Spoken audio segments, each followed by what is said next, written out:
Hi everyone, it's Dr. Ramani. Welcome back to this series that is really meant to be sort of a dictionary or glossary of all the words that we use when we're talking about narcissism and narcissistically nasty relationships.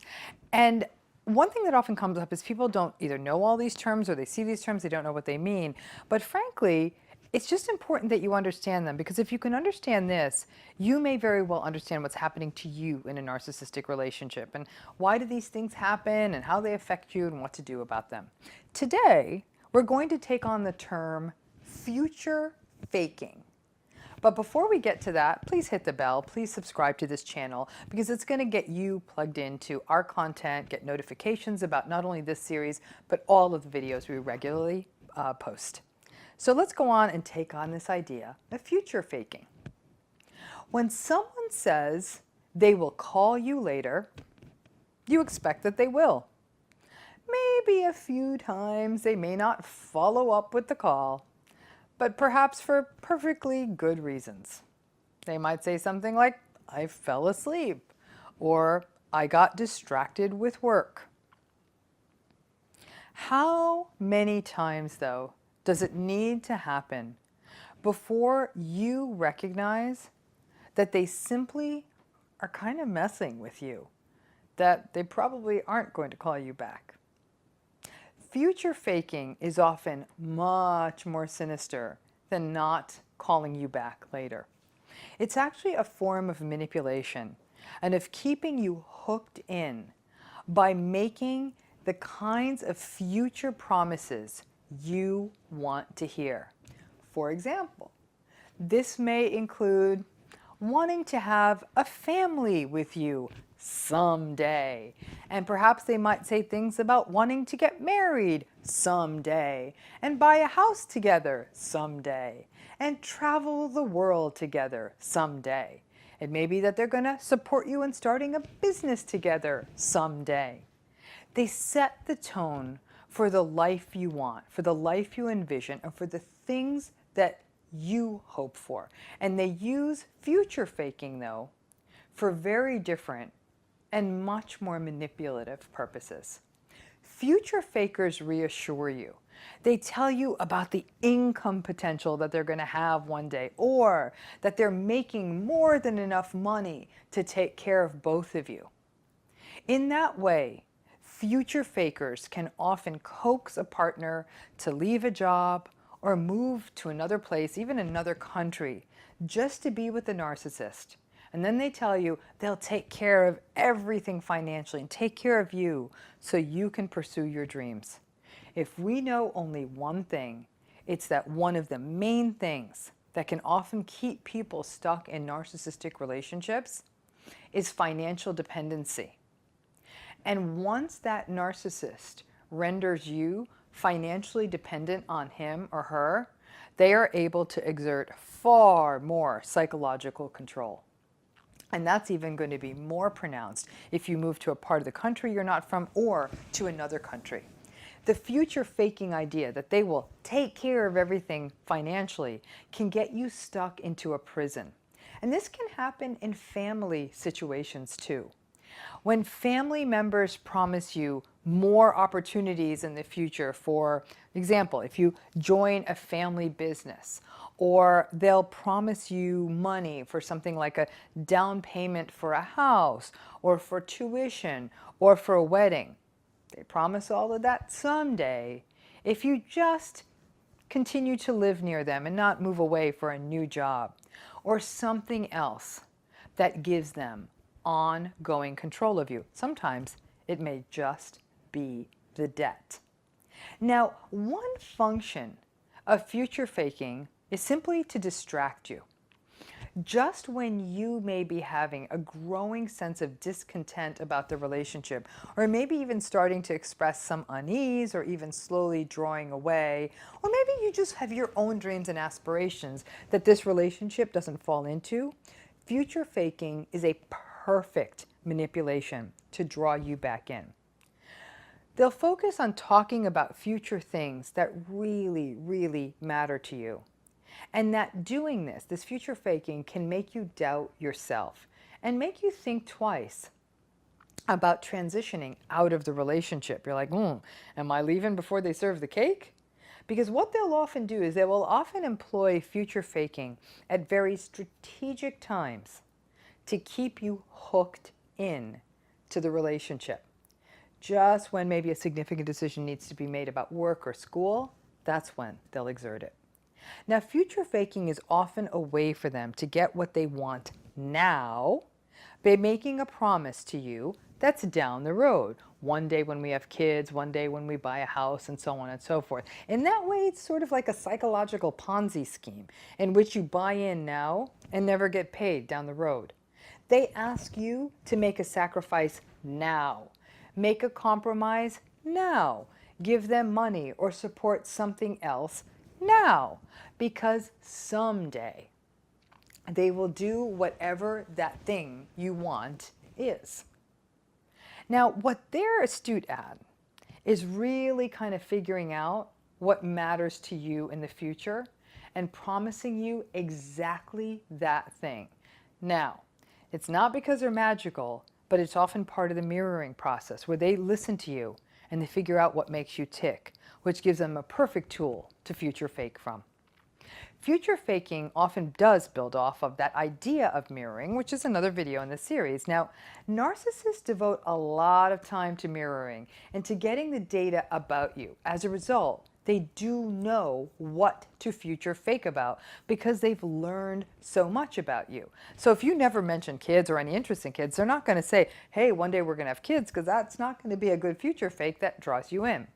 It preys upon that most vulnerable part of you, your hope. And as we already know, hope is already what often gets people stuck in narcissistic relationships, because you think or you hope that things will get better, or you hope that things will change. But future faking is also something else that can harness your hope, leaving you convinced that if you just stick it out, you will get the thing you want, and that, oh my gosh, if I walk away from this now, it's just one more time of me self-sabotaging. Now, anybody who comes from a narcissistic family system knows that future faking is a standard part of the narcissistic family's operating manual. Whether it is day-to-day promises or spending time with you or catch, they will make those promises. Yeah, I'll play catch with you when I get home. Yeah, we'll definitely, we'll go to the park this weekend. Oh, absolutely, next week we'll go back to school shopping. Or they go into the bigger ticket promises, the bigger future faking, that perhaps someday they will support you and give you financial support for tuition or something like that, as long as you just help them right now. Many of you can recall how a narcissistic family member fleeced you. You helped them at exactly the time they needed, might have given up your time, even something you wanted to do, but you did it on the basis of not only being a nice person, but of some future promise. And that future never materialized. This can feel awful regardless of who the family member is, but it can feel particularly atrocious when it's your parent. A parent that's in essence dangling a carrot. They did it when you're a kid, they do it when you're an adult, but it turns into nothing. Future faking is also often a big part of working with a narcissist. You may, for example, work with an important mentor in your field, or a teacher, or a supervisor or boss who might promise you all kinds of opportunities, or a book you would write, or other advantages, or open doors for you. And you end up being nothing more than that person's glorified assistant and never, ever get any of the recognition, either publicly or even through other things like money. A boss may suck you in by promising you valuable options in the company down the line and sell you all kinds of grandiose lines about profit sharing and promotions. And then they demand you work tirelessly for less than you are worth now on the basis of those future promises. It can be pretty devastating to put the time in and never having it materialize. Future faking lies are particularly clever lies because they link into our hope for the future. It's not a lie in the present time because they're promising something down the future. It's a lot easier to call out a lie that's happening right in front of us.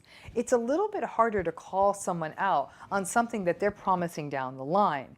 It may take months, years, or even decades to uncover a future fake, and by then, you may have lost a lot of life.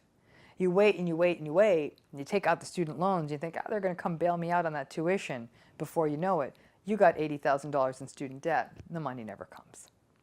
A personal example of mine actually comes from a job I once had. It was a tyrannical boss. It was a prestigious working situation. Long story short, she promised me all kinds of great things. She promised me great opportunities and a tremendous likelihood of advancement and pretty much my name in lights that I could work independently and I would be a hot shot in the field of psychology. I worked on a team and she worked us to the bone and pretty much kept us on lockdown. The norm in our kind of a job was that you could really work from home or work in a library or work anywhere you needed to get the job done, and it was really only measured on results. Most of us worked far more than the 8 hours that the job required, but she expected us locked down. We would have gotten so much more done if we weren't in the midst of all that chaos. But all the promises she was making didn't seem to be materializing. And I could see that the future indeed seemed fake, and I was quite young at the time. So I went on a secret job search, and I ended up leaving. Interestingly, 10 years later, I had the opportunity, I ran into someone who actually stayed in that job, holding out for the big, bright future that this tyrant was promising. What was so compelling to me was this woman, who's very lovely, told me she stayed for another 10 years. Not only had she not been advanced, not one thing that had been promised had been achieved 10 years later. For me, it was a living lesson on future faking, that this particular tyrannical boss kept everyone in line with promises of a bright future, instead taking every opportunity for herself. And since it happened to be in a field in which things do happen slowly, in academic and scholarly fields, things do happen slowly, you wanted to believe it. You wanted to believe that someone who was a mentor would help you achieve your dreams. It was definitely a rude awakening and one heck of a compelling way to learn about future faking. Future faking represents a very cruel hybrid of manipulation, lying, and mirroring. For the narcissist, it is a way of buying time, a way of keeping you in without actually having to expend the effort of creating a meaningful future together, or a meaningful future that has opportunities for you, that work for you. They're going to be very quick to say, oh, if you only move to New York with me, I promise you, we'll move back to Chicago. Trust me, you better eat one last deep dish pizza because you aren't seeing Chicago. So why do narcissists future fake? Well, as always, it's a way for them to keep their steady source of validation and approval just nearby without having to do that much work. It's also a way of exerting their grandiosity, because so much of what they sort of future fake about is really quite grandiose. Oh, someday we're going to live in a house that big, and you'll drive by all the big houses in your town, or we're going to buy a retirement house on a lake, or we're going to move to Hawaii, or we're going to travel around the world, we're going to have 4 kids, and we're going to move to a place with wonderful schools, or we're one day going to make you the head of this company, or I'm going to one day take care of your family because of all they've done for us, or I'm going to make your creative dreams come true and support you while you pursue your dreams. From a probability standpoint, at the time the narcissist makes the promise, you can see how far away that hope is. But we're all just little kids who want to believe in the dream. We want to believe, much like every little child out there does, that one day our hope, our dream will come true. And when someone is sitting there and promising it to us, that we don't want to question the future faking. So the narcissist gets to use their grandiosity as a tool of manipulation. And narcissists do manipulate so you don't see how insecure they are or how really ineffectual they are. The fact is, they cannot make the things they promise happen in the moment. It's just not possible. You can't snap your fingers and make the big house come or magically make 4 kids come into existence. But by promising they'll make it happen down the road, it allows them to soothe their insecurities about the fact that they're not really Superman or Superwoman and keep you around. Remember, narcissists are actually quite fragile in the face of abandonment. Because abandonment does activate their insecurity, future faking, in a way, becomes a way to avoid that reality and avoid that abandonment threat, as well as a threat to their inner insecurity. So, what does future faking do to you? I can promise you it's not very good. It messes with your head because it actually harnesses your hopes and uses them against you. By mirroring you, the narcissist taps into what matters to you and then promises it to you. It's like falling prey to a very, very clever mind reader.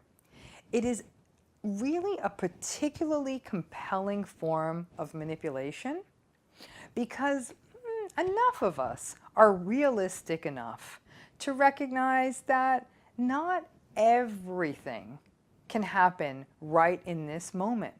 So obviously, someone may very well promise you your dream or dream house and dream life one day, but we have to be realistic and we have to be circumspect enough to recognize that it cannot happen right now. So in that way, we're being the realists. We then recognize that it's going to take time for these so-called promises or to get the money, to build the family, all of those things that would make this so-called promised future happen. However, in doing that, we affix that dream to the narcissist. And now, the narcissist's flaws, the narcissist's invalidation, and their emotional abuse can actually get overlooked because they are conflated or linked to that dream. You may very well stay in whatever kind of relationship you have with them, not because it feels good, not because it's healthy, but because you really do, because of the future faking, truly believe that it's the pathway to the future you want. I'm going to be honest with you, if I had a dime for every person who saw the red flags but stayed in the narcissistic relationship because the narcissist offered the dream, offered the things they wanted from life, which often ended up manifesting as more of a nightmare than a dream, I would be a very wealthy woman. Again, our dreams are almost used against us. Future faking, honestly, in my estimation, is one of the more cruel forms of narcissistic abuse because it plays on such a childlike, vulnerable part of all of us.